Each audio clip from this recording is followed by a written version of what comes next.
Subscribe कीजिए हमारे YouTube channel AR3 coaching classes को और बेल आइकॉन को प्रेस करो ताकि लेटेस्ट वीडियो की नोटिफिकेशन सबसे पहले पा सकें। हेलो स्टूडेंट, मैं राजकुमार आपका AR3 कोचिंग क्लास में एक बार फिर से स्वागत करता हूं और आज की इस वीडियो लेक्चर में हम पढ़ेंगे क्लास 10th की साइंस।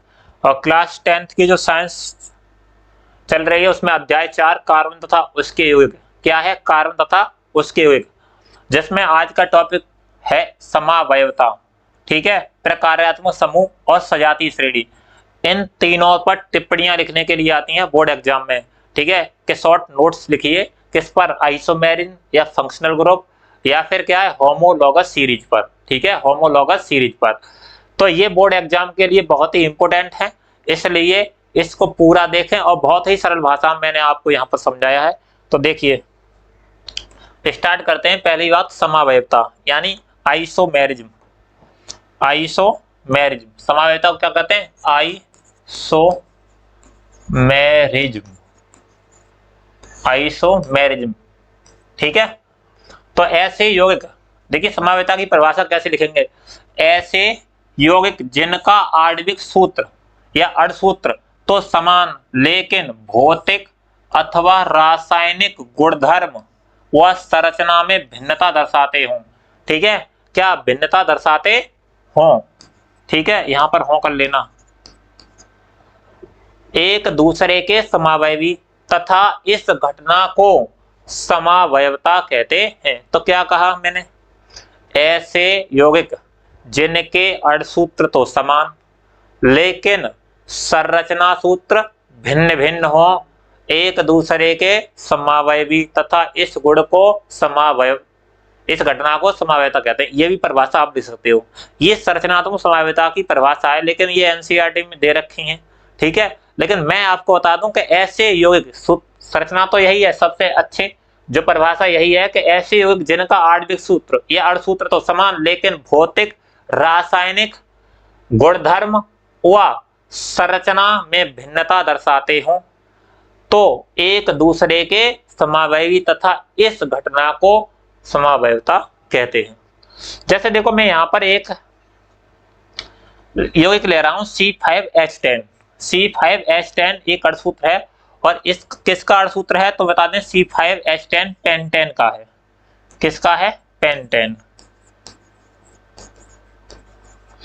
ठीक है, आपको ज्यादा कुछ नहीं करना है, तो समावयवता को समझना है। पेंटेन, तो पेंटेन में कौन सा सदस्य होता है जिसमें 5 कार्बन होते हैं। कितने होते हैं? 5 कार्बन, और 5 कार्बन सिंगल बॉन्ड से जुड़े होते हैं। अब इसकी मैं संरचना बना के तुम्हें दिखाता हूं।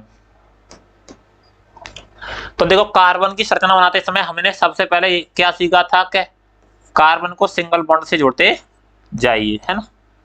सिंगल बॉन्ड से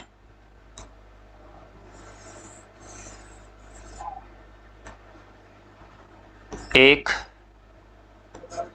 2, 3, 4 और ये है तुम्हारी 5। हाइड्रोजन कितने हैं? 10। तो हाइड्रोजन देखो 10 करेंगे तो पहले में 3 जुड़ते हैं, ये पता है। बीच में 2-2 जुड़ते चले जाते हैं, है ना। बीच में 2, पहले और लास्ट में कितने जोड़ेंगे? 3। तो देखो CH3, CH2, CH2, CH2 और CH3। ऐसा क्यों हो रहा है? ठीक है, तो देखो 1, 2, 3 तो हाइड्रोजन से और 1 कार्बन की 4। ऐसे ही इसकी 2 हाइड्रोजन और 2 बॉन्ड लगना है, 4। 2 हाइड्रोजन 2 बॉन्ड, 2 हाइड्रोजन 2 बॉन्ड, यानी कार्बन की वैलेंसी 4 होती है। तो इसलिए इसे आप ऐसे लिख लोगे। तो ये कैसी संरचना है आपकी? नॉर्मल, क्योंकि ये एकदम सीधी श्रृंखला होगी तो उसे हम बोलेंगे नॉर्मल। और नॉर्मल के तो रखते हैं बेटा एन, और क्या है ये? पेंटेन। तो पेंटेन, नॉर्मल पेंटेन। तो ये संरचना क्या होगी तुम्हारी? नॉर्मल पेंटेन की संरचना होगी।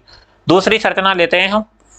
कार्बन इतने ही रहेंगे और देखो नाम दूसरा हो जाएगा। देखो ये CH3 है, ठीक है, ये CH3, या मैं कलर दूसरा ले लूं। देखो CH3 single bond C, H3 और यहां रह गया H, और CH2, CH2। देखो 1, 2, 3, 4 और 5, 3, यानी एक कार्बन लास्ट में से अगर हम इसकी आइसो वाली बना दे तो पीछे से एक कार्बन हटा करके कहाँ लगा देते हैं, साइड चेन पर लगा देते हैं, ठीक है। और जहां पर लगाएंगे वहां एक हाइड्रोजन की कमी हो जाएगी तो वो लास्ट वाले से जुड़ जाता है। तो देखो अब देखो इसकी संरचना कैसी होगी, 1 2 3 4 5 कार्बन। हाइड्रोजन कितने हैं, देखो 3 दूनी 6 और 3 तिया 9 और 3 चक 12। यहाँ पर देखे 3 दूनी 6 और 4 10 और 2 12, तो 12 होना चाहिए यहाँ। C5H12 होता है, ठीक है, H12। तो देखो C3 कितने हो गए, यहाँ भी 12 हो गए, यहाँ भी 12 हैं, हाइड्रोजन पूरे हैं 12। अब देखो इसका नाम क्या होगा, अगर एक कार्बन की सेकंड पोजीशन पर, ठीक है, दूसरी मिथाइल ग्रुप जुड़ा हुआ तो उसे पढ़ते हैं आइसो। तो इसका नाम क्या हो गया, आइसोपेंटेन।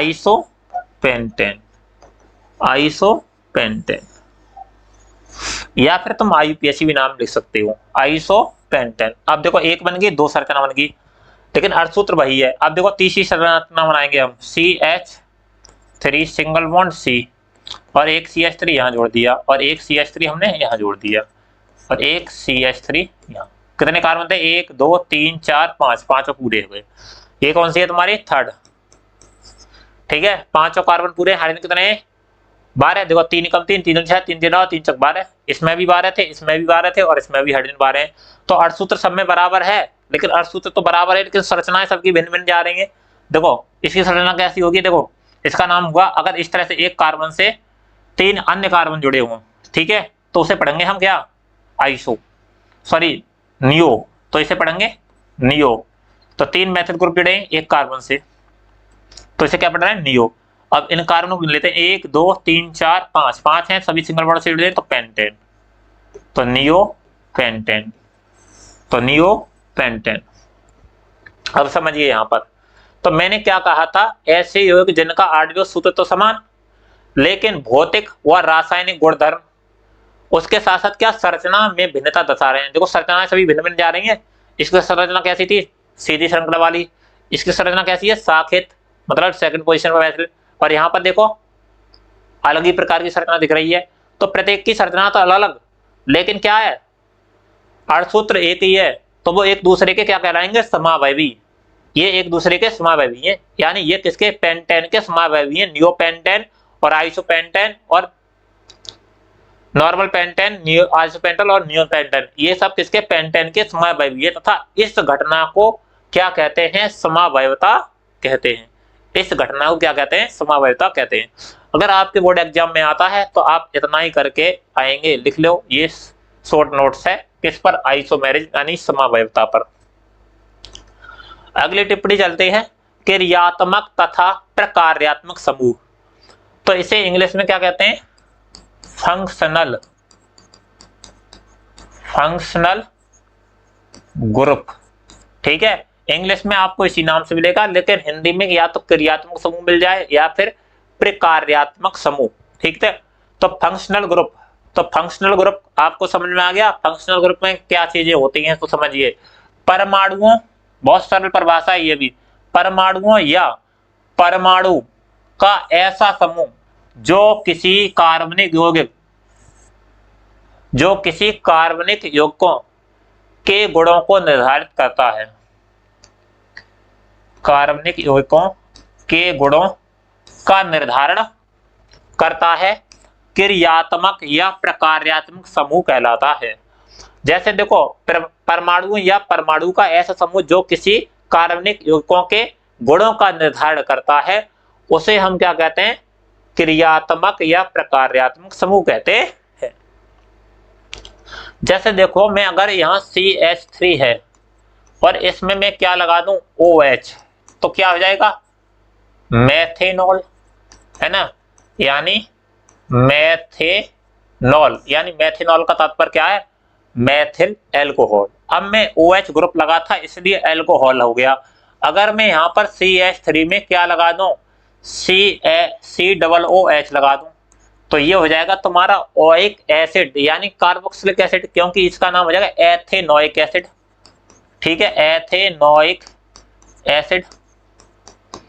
अगर इस CH3 में मैं Cl लगा दूं तो क्या आ जाएगा, क्लोरोमेथिल हैलाइड, ठीक है, या फिर मेथिल क्लोराइड।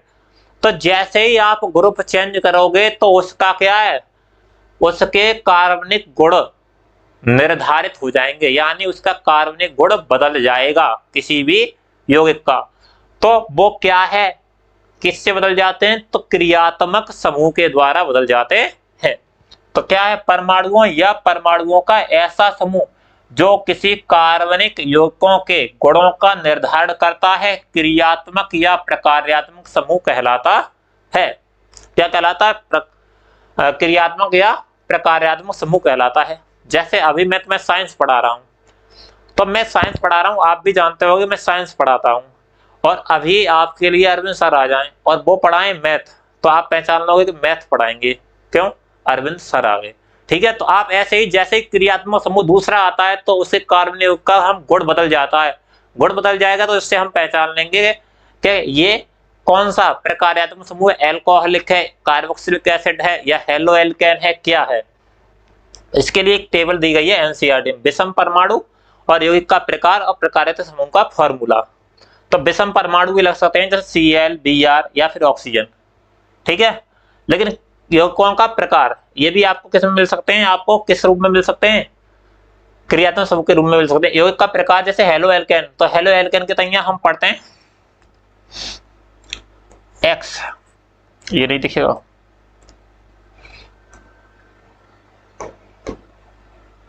तो देखो हेलो एल्केन, तो हेलो एल्केन में होते हैं तुम्हारे X, यहां नहीं समझा रहा हेलो एल्केन का, हेलो एल्केन का X मतलब होता है, ठीक है, X मतलब हेलोजन एटम। हेलोजन एटम कौन से होते हैं, तो 7 ग्रुप के तत्व, जैसे मैं बताता हूं तुम्हें, फूटे, कुल्हड़, बारात, आई, ईटा, ठीक है। एस्टेटिन को नहीं लेते हैं क्योंकि एस्टेटिन क्या होता है, ज्यादा सक्रिय तत्व होता है, इसलिए इसमें फ्लोरीन, क्लोरीन, ब्रोमीन और आयोडीन ये हेलोजन एटम कहलाते हैं, याद रखना। इसको याद करने के लिए फूटे, कुल्हड़, बारात, आई, ईटा, ठीक है, इस तरह से। तो देखो हेलोजन है, कौन सा तत्व है ये, हेलोजन। और हेलोजन में हम क्या करेंगे, हेलोजन में फ्लोरीन, क्लोरीन, ब्रोमीन ग्रुप होंगे, तो फ्लोरीन होगा, है ना, या फिर Cl होगा, या फिर क्या होगा, Br होगा, या फिर क्या होगा,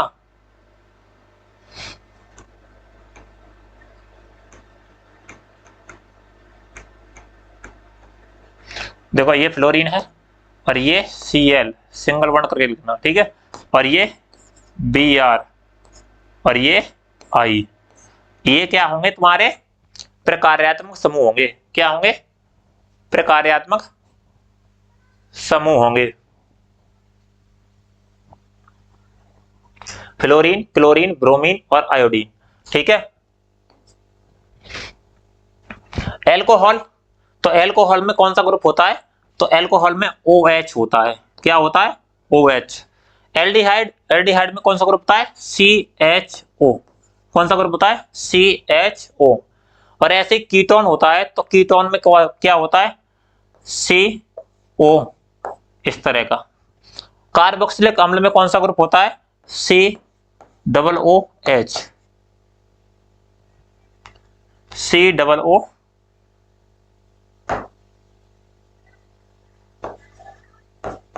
COOH।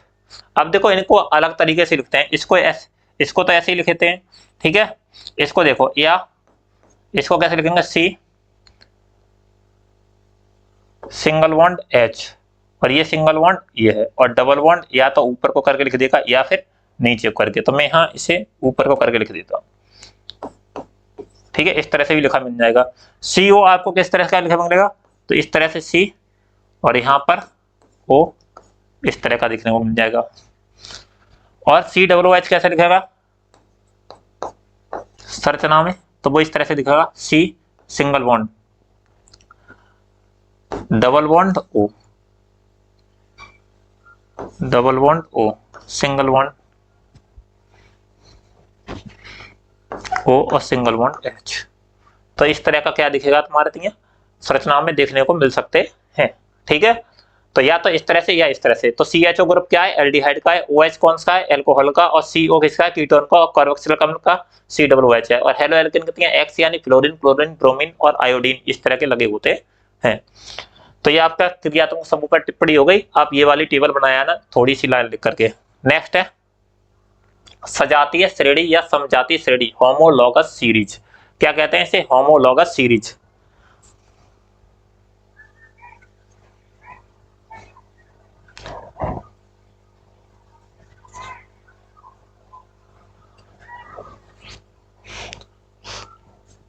तो होमोलॉगस सीरीज क्या होती है, तो कार्बन यौगिक की एक ऐसी श्रृंखला जिसमें क्रमागत सदस्यों के बीच CH2 ग्रुप का अंतर होता है उसे समजातीय श्रेणी या होमोलॉगस सीरीज कहते हैं।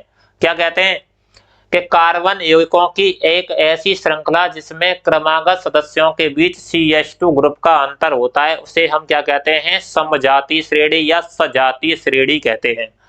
जैसे देखो यहाँ पर जो हमने ली है वो कार्बन की संख्या 1 मानी है, n बराबर, ठीक है। तो उसका आणविक सूत्र निकल के आया है। यहाँ पर हम जो श्रेणी बना रहे हैं वो बना रहे हैं एल्केन की, किसकी, एल्केन की समजातीय श्रेणी,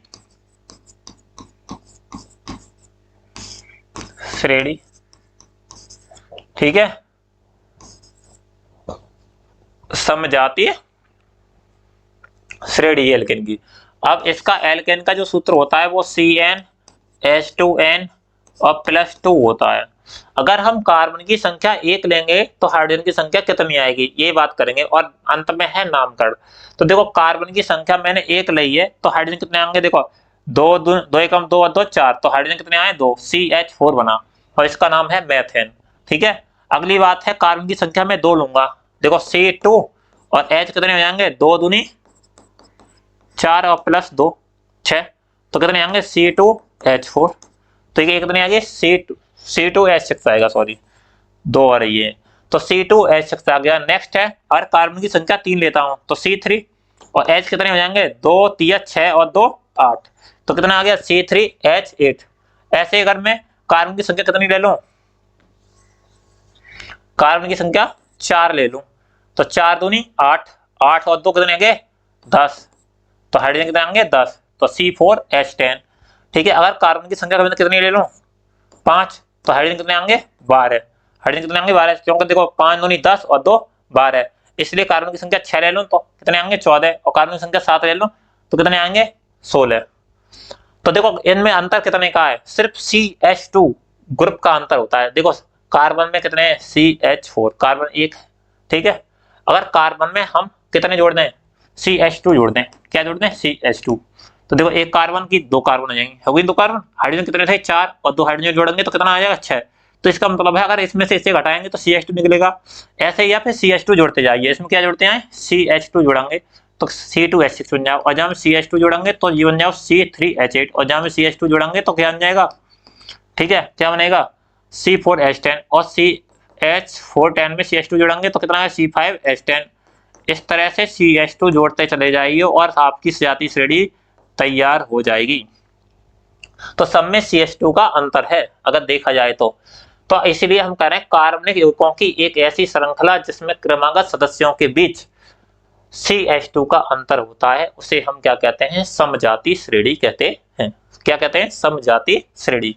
तो आप समजातीय श्रेणी आए और समजातीय श्रेणी आए तो उस पर आप क्या करोगे, ये इतना लिख करके ये टेबल बनाया ना। अब समजातीय श्रेणी के कुछ गुण होते हैं, आप समजातीय श्रेणी और भी तत्वों की बना सकते हैं, ये नहीं जरूरी है कि एल्केन की बनाओ, बस उसका फॉर्मूला आपको पता होना चाहिए, है ना। जैसे देखो मैं समजातीय श्रेणी बना रहा हूं, आपको एक एल्कोहल भी बना के दिखा दे रहा हूं यहाँ, ठीक है। यहाँ लिख दे रहा हूं मैं एल्कोहल की समजातीय श्रेणी, समजातीय श्रेणी, फंक्शनल ग्रुप ले रहे हैं हम यहाँ एल्कोहल। तो एल्कोहल का सूत्र देखो मैं यहाँ लिख रहा हूँ CnH2n+1, ठीक है, और या फिर CnH2n+2,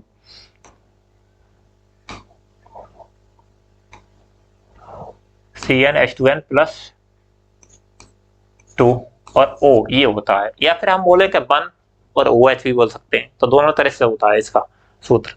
अब मैं अल्कोहल की संरचना बनाऊं तो देखो यहां पर मैं लूंगा यानी N का मान, ठीक है, और यहां पर लेंगे अणसूत्र क्या आएगा, और यहां नेम, ठीक है। देखो समझाती श्रेणी, अगर मैं कार्बन की संख्या 1 लेता हूं तो क्या बनेगा, इस सूत्र को ऐसे ही लिख सकते हो, देखो CnH2n और +1 और OH।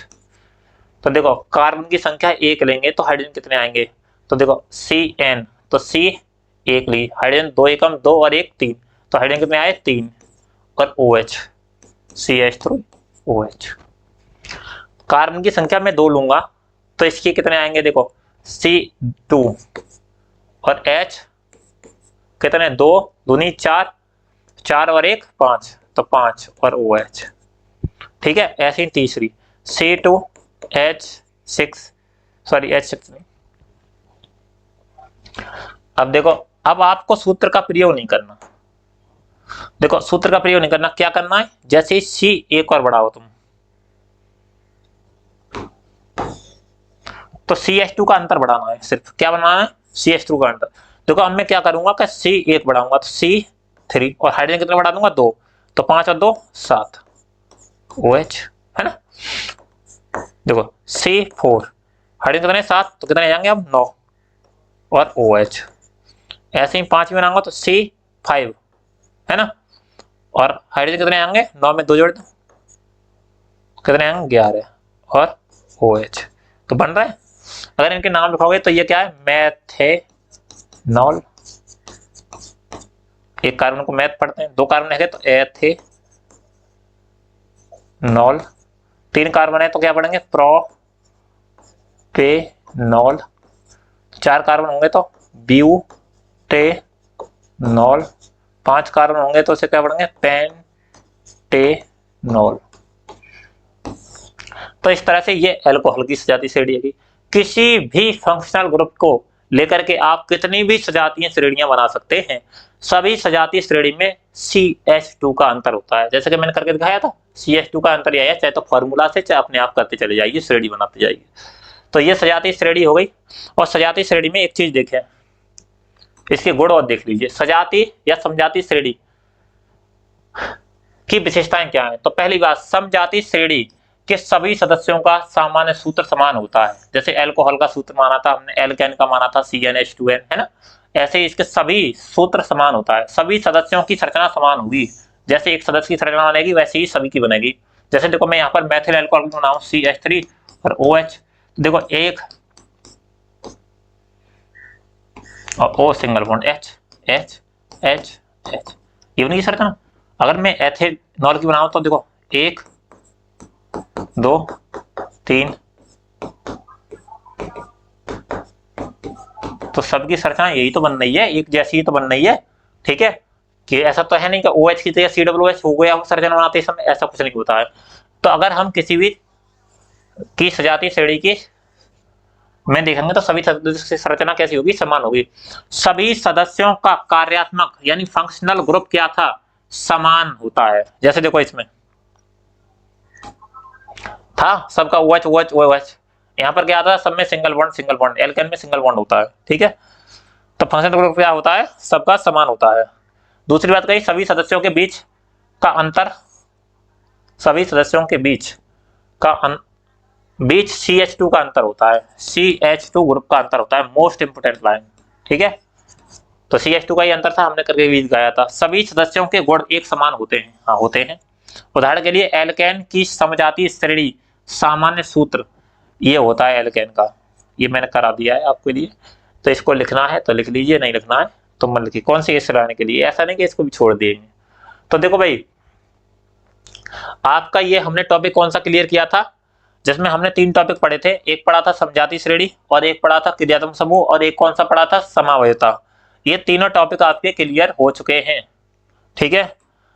और नेक्स्ट वीडियो आपके IUPAC सिस्टम पर आएगी। IUPAC नाम कैसे लिखें, यह आई नाम दिया है तो उसका IUPAC संरचना कैसे बनाएं, इस पर हमें लेकर आऊंगा। तो इस पर कई वीडियो होंगी, तो आप आराम से इन वीडियो को समझें और आईपीएससी नाम आप अपने क्लियर कर लें, क्योंकि फर्स्ट ईयर में भी सीखना है, फिर 12th में भी आते हैं, इसलिए अभी से क्लियर कर लेंगे और आपके बोर्ड एग्जाम में भी नंबर आएंगे। तो वीडियो को अवश्य पूरी देखते चलें इसको, ये चैप्टर बहुत इंपॉर्टेंट है और सबसे ज़्यादा नंबर केमिस्ट्री में दिलवा के जाता है। तो thank you for watching full video, मिलते हैं नेक्स्ट लेक्चर में।